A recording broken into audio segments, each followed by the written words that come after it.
நம்ம ஏன் விபூதி பூசணும் தெரியுமா? காரணம் தெரிஞ்சுக்கிட்ட விபூதி பூசிக்கணுமா?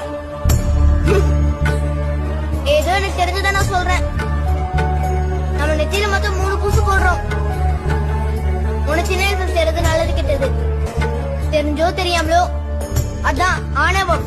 நீ நல்லது பண்ணிருந்தா நல்லது, கெட்டது பண்ணிருந்தா கெட்டது. ஆமா, பூச நீ முன்ன செஞ்சல, அதோட பலன். கெட்டது பண்ணிருந்தா கெட்டது, நல்லது பண்ணிருந்தா நல்லது, அதான் கர்மா. ஆமா, 3வது இது எல்லாத்தையும் நம்ம உணர்றது. இது எல்லாத்தையும் நம்ம அனுபவிச்சதுக்கு அப்புறம் ஒரு ஓய்வு வரும்.